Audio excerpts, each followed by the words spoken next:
3. I will now read the item into record. Adopt a resolution amending resolution number 88341 to repeal the 2020 encampment management policy and replace with the 2025 encampment abatement policy that A, defines encampment to exclude vehicles and authorizes citation and towing of inhabited vehicles by the city departments pursuant to the California Vehicle Code and Oakland Vehicle Code. B, continues to require 7-day notice prior to the non-urgent encampment closures, and C, clarifies the emergency and urgent health and safety conditions that authorize immediate 24-hour or 72-hour notice for encampment closures, including encampments blocking sidewalks. And you do have more than 85 speakers for this item. Okay, thank you. I do believe we have a prepared presentation by Councilmember Houston as well as Patricia Brooks. What is the length of the presentation? Is it over 7 minutes? Yes. Okay. I will allow for that because this is an important topic. So you have more than 7 minutes. Please proceed with your presentation. Would you like to have the public speakers first, or you want me to speak? No, I'd like to. Okay. I think it's important for everyone in this room to understand this policy as part of the public comment. Thank you. Good morning. Hello. Good morning, everyone. Good morning. This is a very difficult subject, very difficult.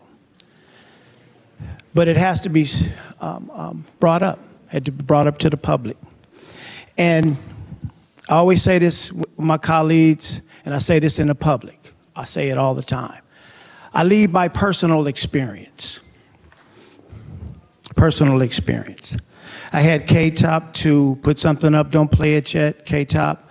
I first want to thank the governor for supporting me with this. I want to thank OPD for sitting down with all the multiple meetings. I'd like to thank DOT. I'd like to thank the police department, if I didn't mention. I'd like to thank Patricia Brooks for supporting me with her intelligence. I'd like to thank my staff that held me up through this difficult time. Lidit, Nellie, Trinity, Victoria. And I'm going to leave some people out, so I'm going to need you to say Excuse me, I need to interrupt for just a second, Councilmember Houston. For those of you standing at the back, please proceed to hearing room 1. Hearing room 1, thank you so much. That's... Yeah, and we'll call your name for the public comment. Thank you so much. So K-Top called me up and said, Ken, did you have audio on this film, on this video? It's 59 seconds. It is downstairs to the left. Thank you so much. K-Top called me up and said, hey, do you have audio on this video? I said no, because sometimes audio distracts from what you see. My personal experience, and I'm going to just let you guys really detail and look at this. Just really look at this. This is where I grew up. This is where my mother raised me. And this is where I walked to school every day. Every day. And it did not look like this. And we did not have to deal with this. So K-Top, can you please play that?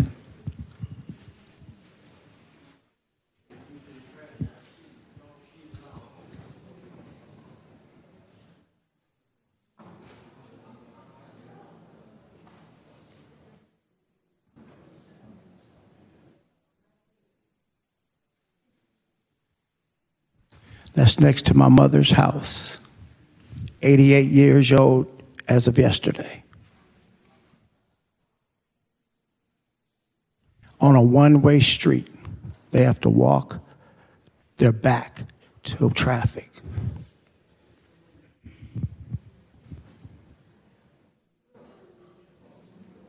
That's where I walked to Stonehurst Elementary since I was 6 years old. I'm a true son of Oakland.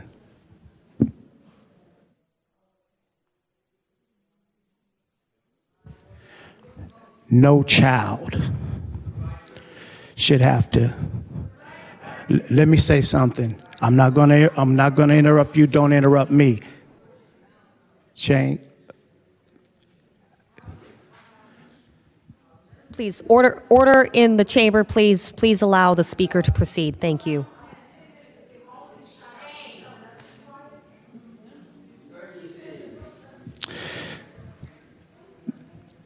Put it on the picture, please.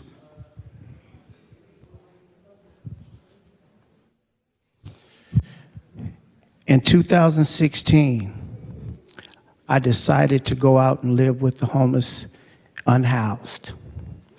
I met this gentleman right here. His name is Hans Nuzulu Chino. Can you come up here, Chino, please? He worked with me for the last 6, 7 years. I don't want to be, I'm not going to interrupt them. I don't want to be interrupted. So this gentleman right here worked with me. I'm so proud of him. He works with me now. We're tied to the hip.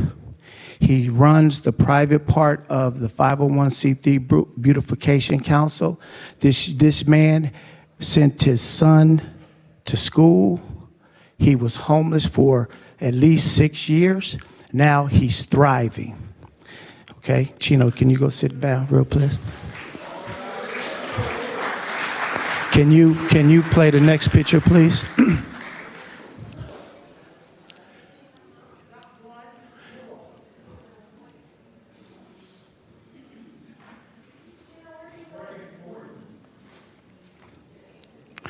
In 2010, I had a situation, and I was homeless for 2 to 3 years, and I stayed in that RV. That RV right there bounced around. The police came here, told me I couldn't park there. Bounced around. Then I ended up renting out a boat, RV, car storage, hid in and out of there for 2 years. I understand what it is to be living in that situation. Next.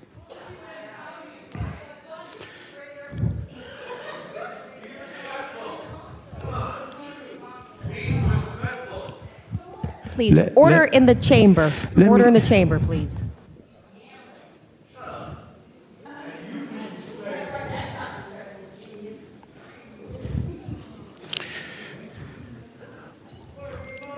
My brother, I'm going to share something with you. I have 1,213 more days to be in this seat. I represent the people that put me in this seat. And my personal life is your life now. I want to share something with you. My brother, my big brother, that flew down to come and see me and support me,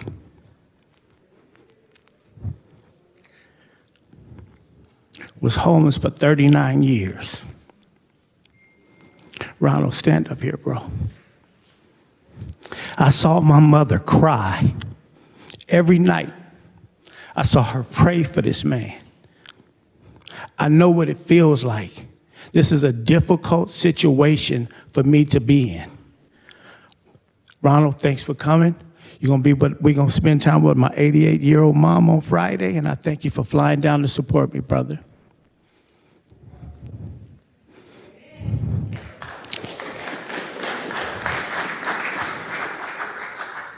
This is a difficult situation that I'm in.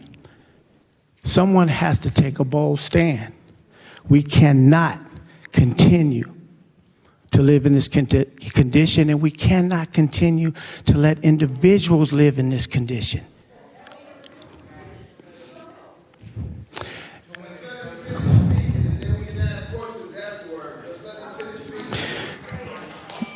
What I'm going to do,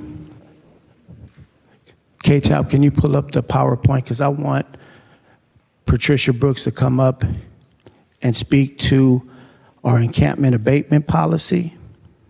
And then you can have questions, and you'll get your answers. So Patricia Brooks, the mastermind, I appreciate everything you're dealing with me.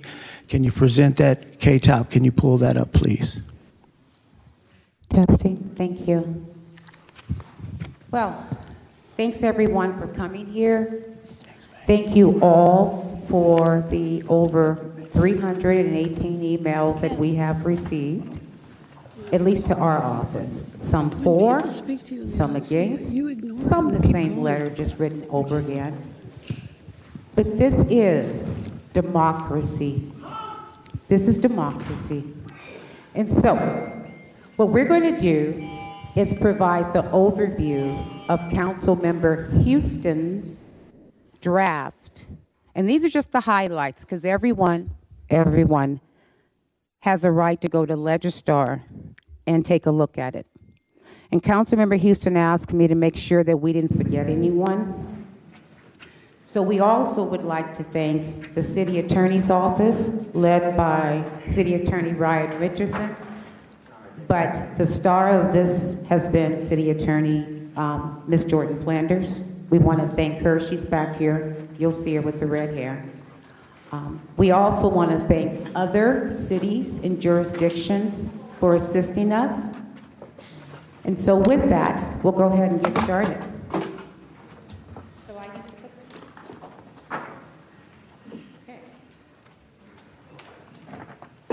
Again, this is the draft, and these are the highlights. Thank you. All righty, first slide. The goal is protect all Oaklanders, sheltered and unsheltered. We want to give that authority back to Oakland DOT and OPD to enforce established ordinances. Nothing new there, folks. Nothing new at all. We want them to work with the codes regarding and regardless of housing status of individuals.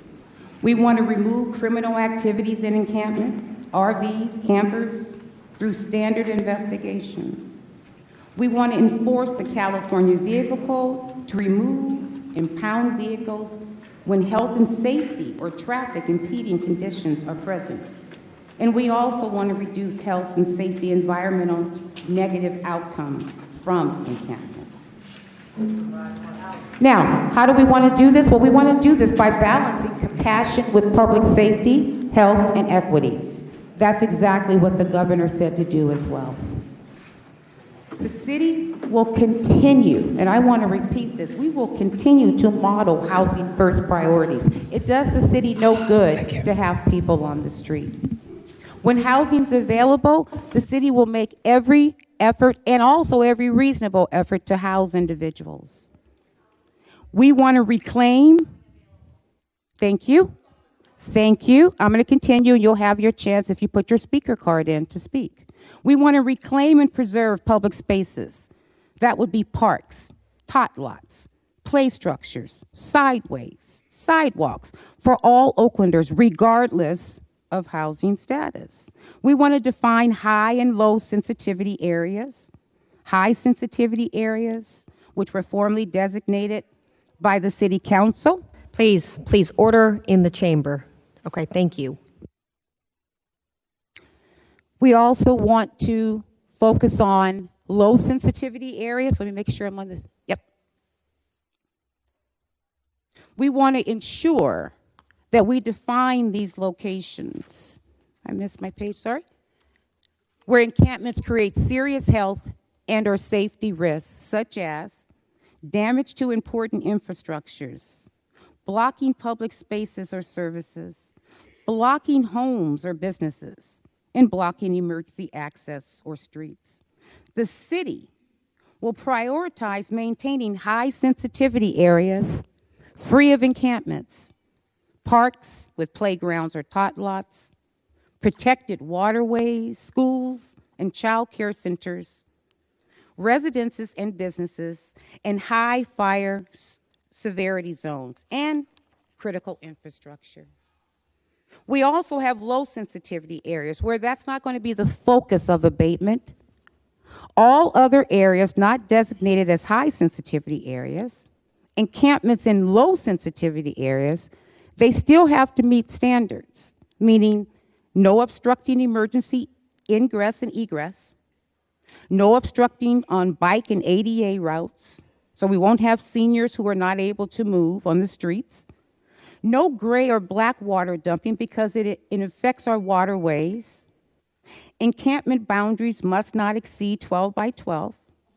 Structures and tents shall maintain a minimum of 6 feet distance. And the areas directly adjacent to an inhabited vehicle must always remain clear. Now, many of you, and this is a very important slide, many of you have asked city leaders, myself, emails, how the heck did we get here? It's Libby's fault. It's Shane's fault, right? I see some of you nodding your heads. But the reality is there's enough blame to go around, but let's take it what really happened. In 2018, we had a ruling by the Ninth Circuit that basically said, and you can read it for yourself, but in essence it said, we can't move people off the street unless we had housing for them. Right? So many of you know that, obviously, because you're clapping for it, right? And in answer to that, in 2020, the city leaders in the city of Oakland did the best they could and developed the encampment management policy. And many of you have said, Please, you want them to call order again? in the chamber. We as counselors also need to be able to hear the presentation to really understand the policy at hand. So I'm asking for order in the chamber. Thank you so much. Thank you, council member. In 2020, the city of Oakland developed their encampment management policy. And in 2019, we had a path framework that basically said, and this has not changed, our strategy to address homelessness through prevention, emergency response, housing development, and set that foundation for future encampment policy.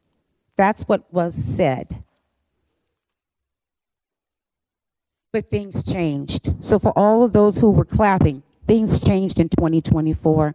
We had Grants Pass v. Johnson, which overturned Martin v. Boise. Now, what that meant is cities may enforce. Doesn't mean that they have to. It doesn't mean that they have to do exactly what the Supreme Court said, but they have the authority to enforce. And they also held that the enforcement of such bans without option of housing or shelter does not violate cruel and unusual punishment clause in the Eighth Amendment. So it restored local authority to set clear rules with enforcement and shelter options.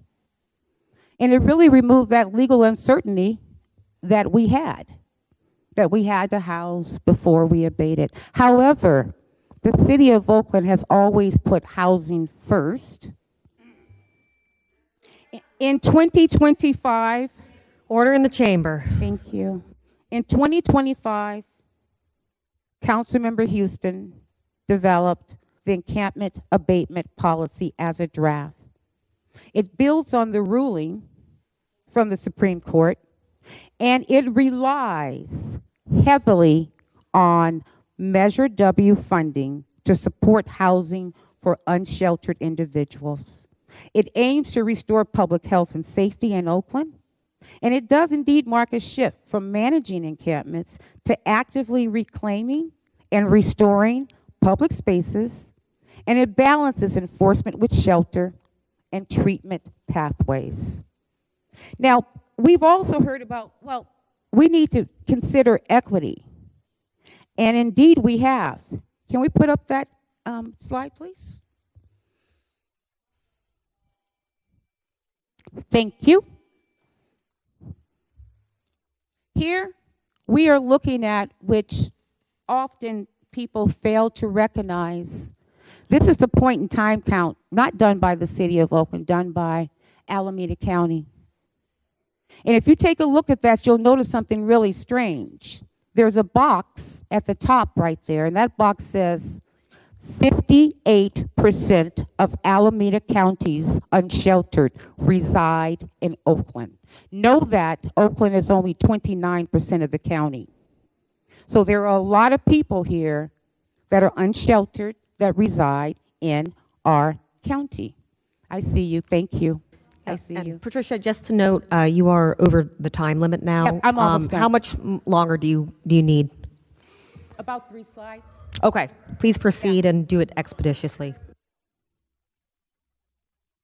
So you also will see and notice that over 53% of those people that are unsheltered happen to be African American. And I don't mean BIPOC, I mean black people that are out on the streets. Okay?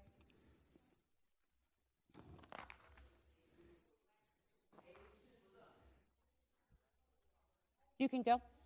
Thank you. Perfect. So, 58% of Order Alameda in the County's chamber, please. Thank you. 58% of Alameda County's unsheltered population is in Oakland. The goal is to protect health and safety of every encamped resident.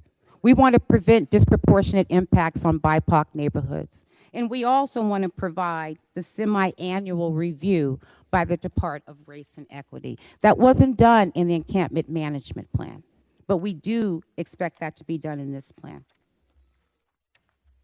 I want to get to, because I want to be sensitive of time.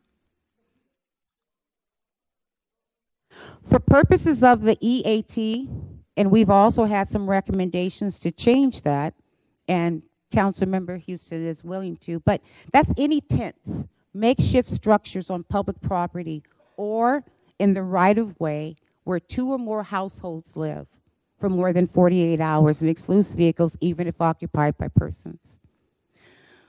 What we are trying to do, I'm going to skip this because this is not as important. All parked vehicles in violation of California Vehicle Code or Oakland Municipal Code are subject to enforcement by DOT and OPD. And please watch the wordage here.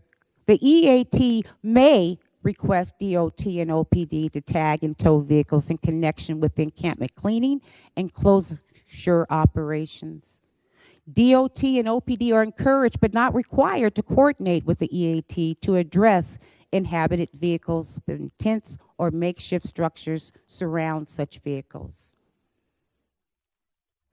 We will provide noticing, the intervention start date, the date of posting of the notice, the duration, the 4-hour window, and noticing for non-emergencies to be reposted if intervention does not occur on the same day.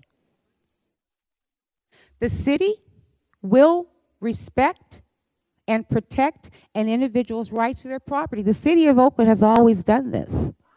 And we have a process. Order in the chamber. Order in the chamber.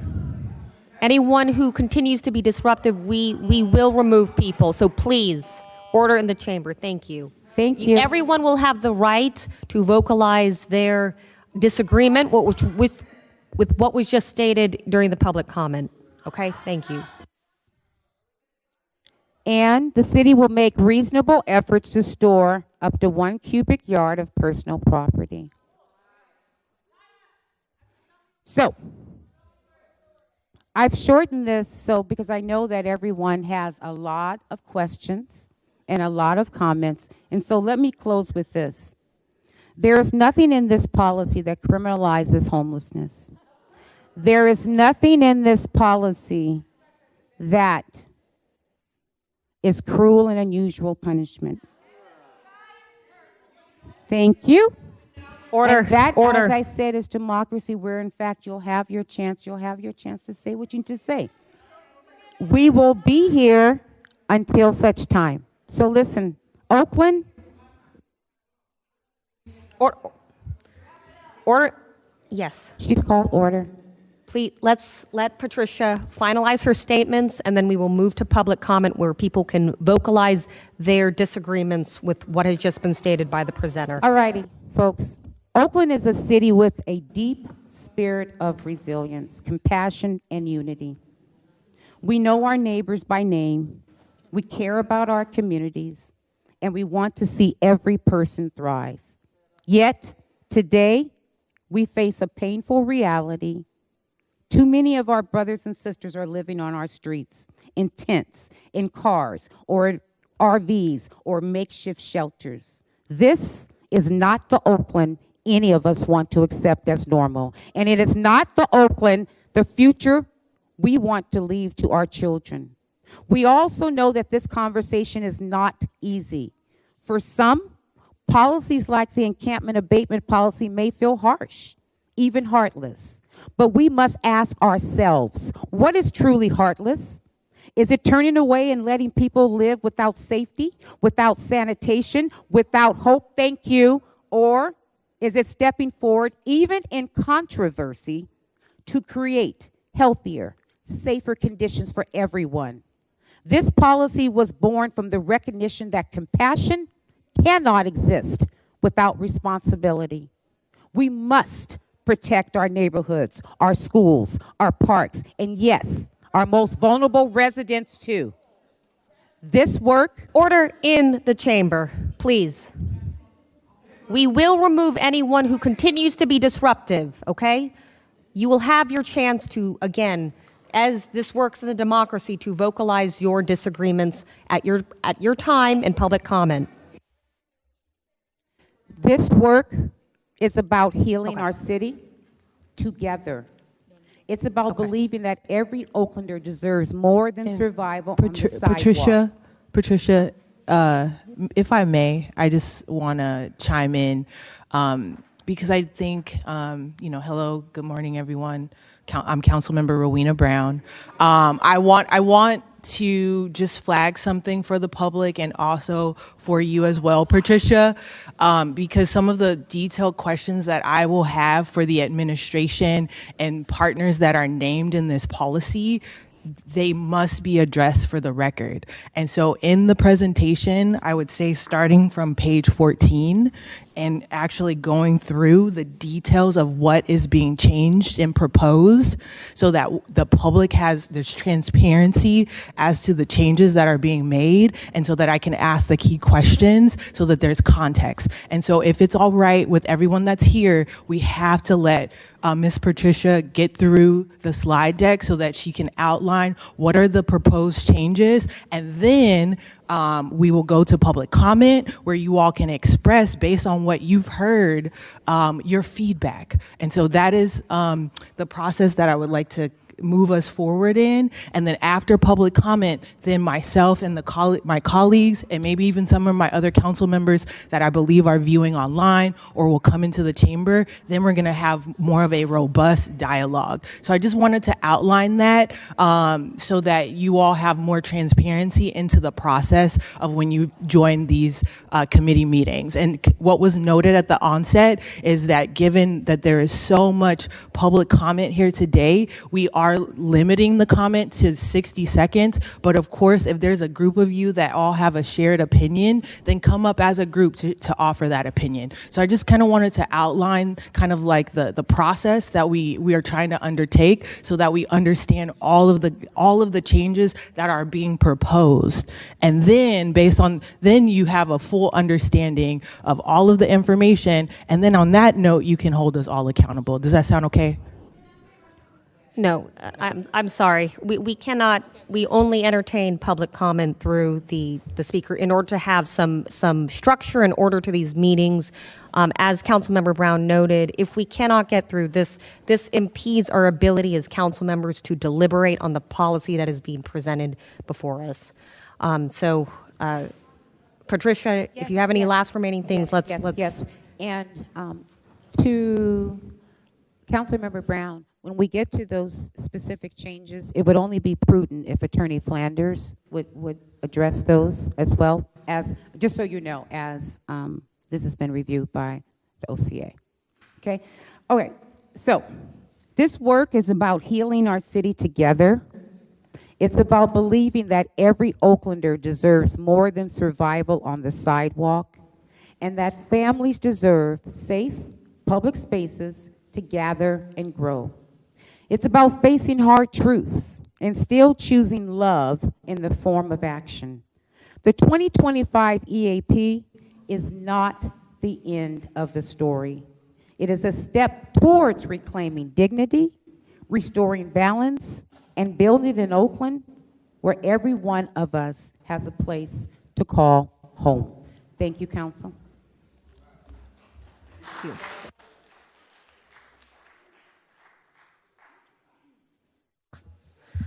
Do you have any burning questions, Councilmember Brown, before we move to public comment? Okay, so it is my request that based on the details of the policy in that we kind of got in this packet, that I want for the record to go through pages 14 through 21 to talk through the changes that are being proposed in the policy. Okay, by Patricia. Whoever is supposed to present. Yeah. It should be the authors of the legislation. Can we honor the request by Councilmember Brown?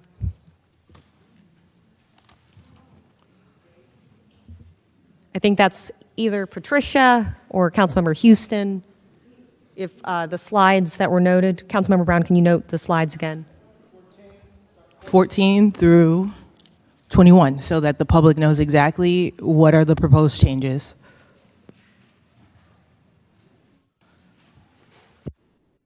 Can you bring up 14 for me, please, sir?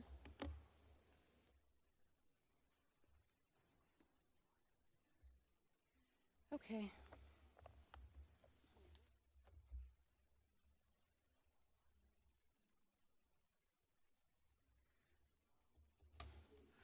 All righty. Councilmember Brown, did you have questions about this one? I'm The sorry. request is just to walk through the Just wanna slides. walk So if through you that could one? do the Yes, presentation ma'am. for these Yes, slides. ma'am. Yes. All righty. These are the type of closures. There's the closure intervention, which is the partial closure, which means the relocation of, in the situations of relocation for construction and hazards. And we talk about the examples. The intervention may include partially moving or no closing encampment due to construction and or the presence of one or more public safety health findings. The city will make reasonable efforts to mitigate property loss. Some property subject to removal to protect the public.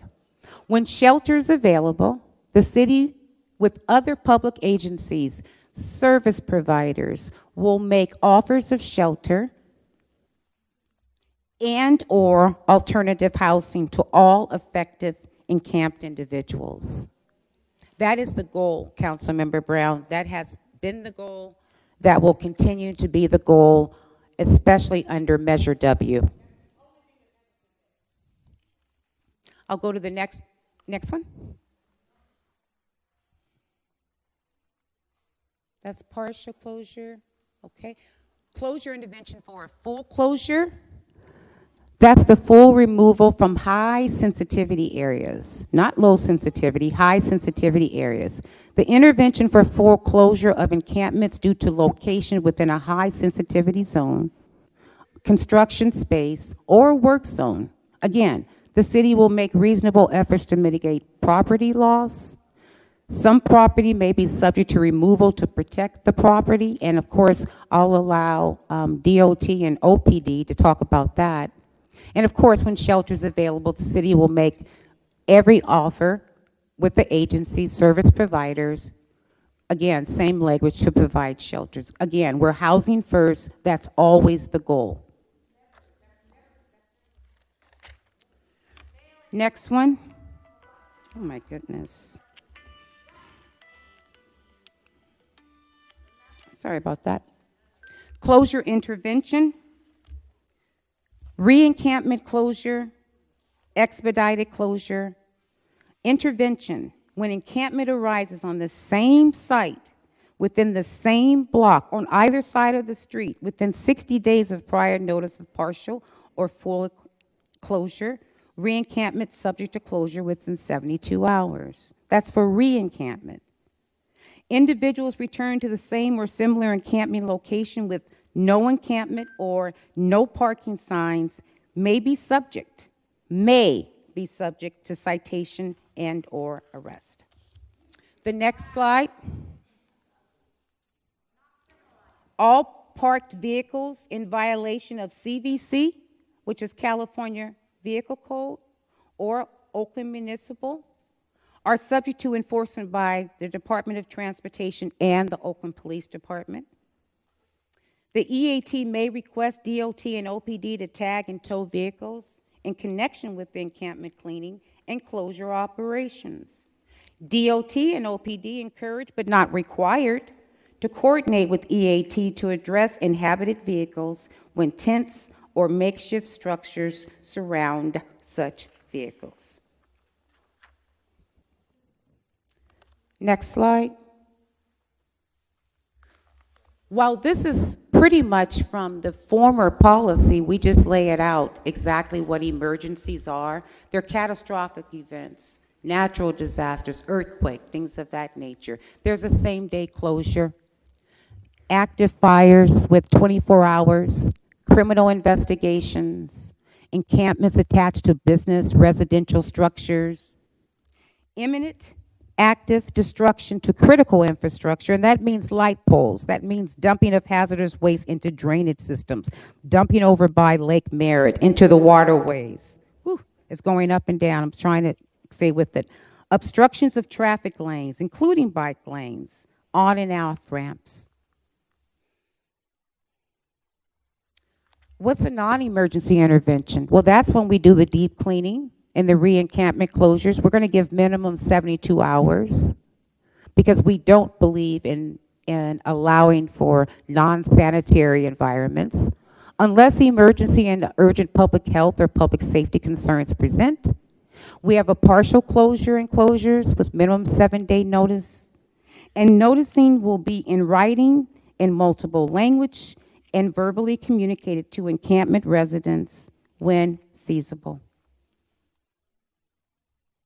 The noticing will include the intervention start date, the date of the posting of the notice, the duration of interventions, the 4-hour window for intervention start time, and the contact information for the services, the homeless services outreach, depending on what the circumstance is. Noticing for non-emergency to be reposted if intervention does not occur on the day or time as posted.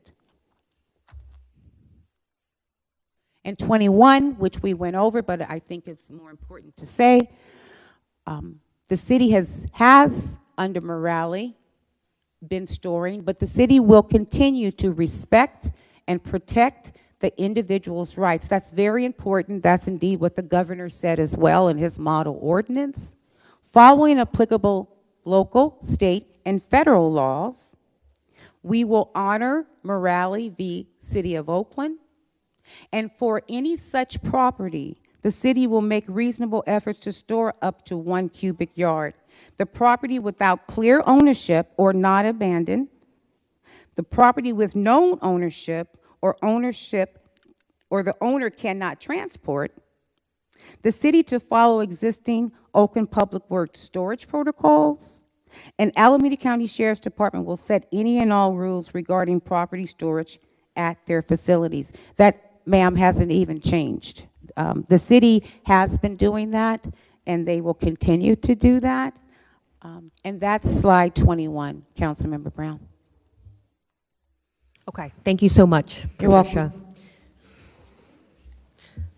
Yes, Councilmember Brown. Excellent. Okay, thank you so much. I just thought it was just really important that we know exactly where we are trying to head, right, Yes, with this ma'am. new policy.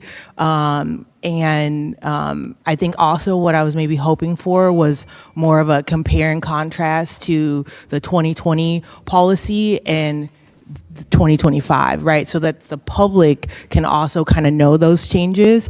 But I think I'm happy to hear from the public now. But I would note that most of my questions are going to be in that space. Okay, and we have city staff standing by for that as well. Thank you. Yes, I'd like to have, since it was a concern about the storing of the items, Amari Collins to come up and speak to that number. Oh, Josh Rowan to come up and speak to number 14 about the storage of the items, because that was a state concern too, Morales. Is Director Rowan here? Or Someone on staff who can speak to the storage of property?